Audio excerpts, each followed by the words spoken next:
Have you ever felt that sudden, sinking spike of panic at an airport security checkpoint, frantically checking your wallet to make sure you have the right ID? Or maybe you just moved to Arizona and realized, well, you can't even open a bank account or easily register a vehicle without an official state credential. Having a valid, up-to-date Arizona ID is basically the master key that unlocks both your everyday life and domestic travel. But trying to figure out the Motor Vehicle Division's rules? Yeah, that can sometimes feel like navigating a total maze. Well, not today. Consider this explainer your ultimate cheat sheet. We're going to decode the exact step-by-step process you need to take to get your Arizona state ID, completely seamlessly and without the headache. Okay, let's dive right into our roadmap for today. First, we'll figure out which ID you actually need. Then, we'll cover eligibility and the exact documents together. After that, we'll walk through the application process itself, followed by a breakdown of fees and some pretty generous exemptions. Finally, we'll look at timelines, a massive pitfall you need to avoid, and wrap it all up. Phase 1. Which ID do you need? So before you fill out a single form, you really have to ask yourself one crucial question. Do you plan to board a domestic flight anytime in the near future? This matters big time because of the federal Real ID deadline, which officially hit on May 7th, 2025. Honestly, your answer to this one question completely dictates the entire path you're about to take with the Arizona MVD. Basically, you've got two paths available to you in Arizona. On one side, there's the standard non-travel ID. This one's great for local identification, opening bank accounts, or, just verifying your age. But it will actually be printed with the words "not for federal identification." Now, on the flip side, we have the voluntary travel ID. This is Arizona's Real ID compliant credential. You can always spot it by that little gold star in the upper right corner. This is the one that's TSA approved for domestic flights and getting into restricted federal buildings. Moving right along to Phase 2, eligibility and gathering your documents.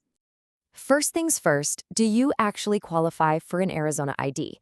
To get one, you must establish legal residency, and the state defines a resident in a few different ways. If you stay in Arizona for a combined total of 7 or more months during any calendar year, boom, you're a resident.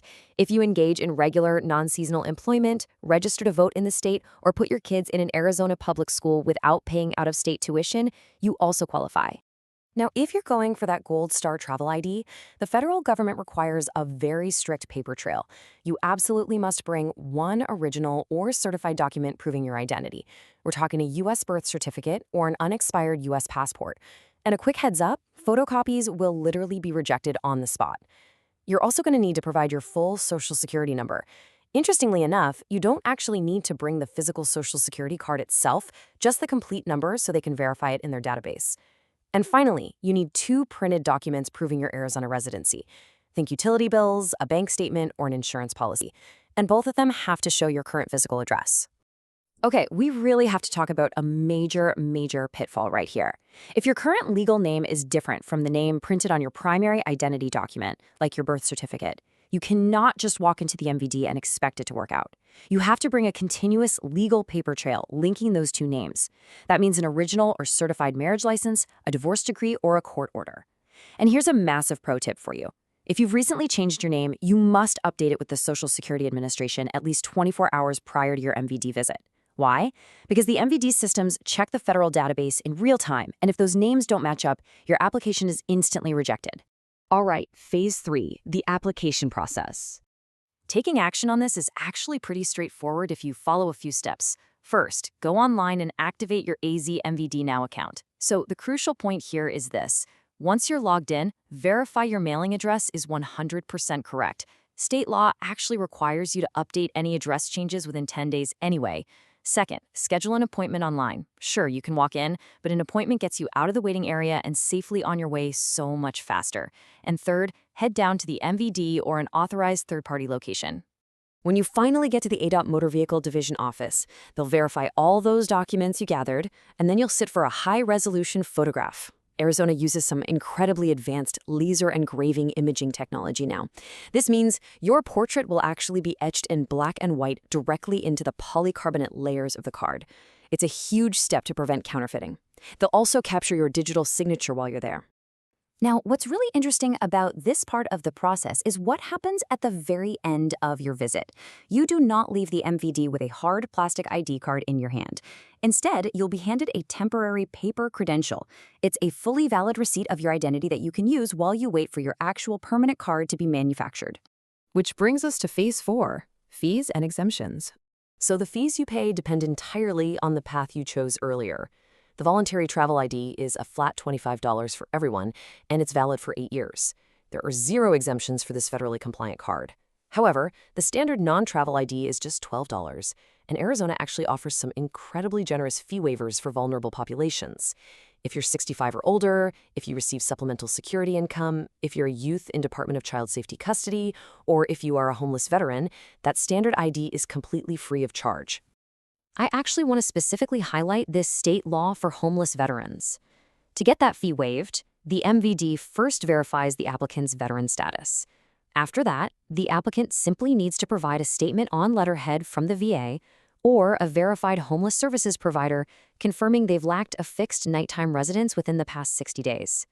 It's a really critical step in knocking down systemic barriers for those who served us. Phase 5, timelines and the mail pitfall.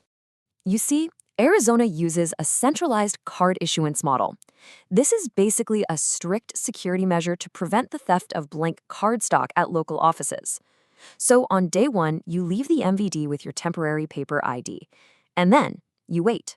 It typically takes anywhere between 10 to 15 days for your permanent, highly secure polycarbonate ID to be manufactured and sent to you via the Postal Service. But this leads us to a genuinely startling question. Are you going to accidentally throw away your brand new ID when it finally arrives? I know, it sounds absolutely crazy, but it happens all the time. Here is the biggest warning you need to remember from this entire explainer.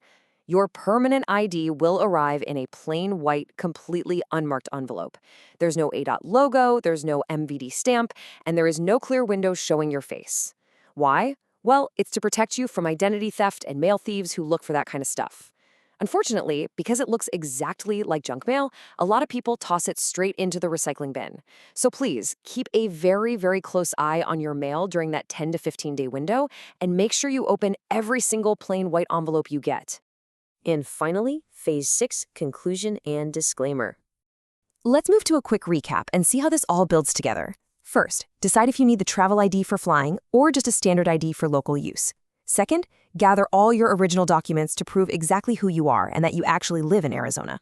Third, if your name has changed over the years, bring the legal paper trail to prove it. Fourth, activate your AZ MVD Now account online to make sure your address is perfectly accurate before you even apply. And finally, whatever you do, don't throw away that plain white envelope. Now, as always, while this explainer strives for accuracy, we all know government procedures and fees can occasionally be updated. Viewers should always verify specific details, required documents, and any recent changes directly with official Arizona state government resources, like the ADOT website, before heading down to the MVD. You've gathered the documents, you've beaten the lines, you've avoided the pitfalls, and you've finally secured your official credential. You are fully equipped. So, with your identity officially secured and the process completely conquered, where is your new Arizona ID going to take you next? Whether it's boarding a flight for a brand new adventure or just proudly voting in your local community, you're ready to go. Thanks for joining me on this explainer, and hey, happy travels!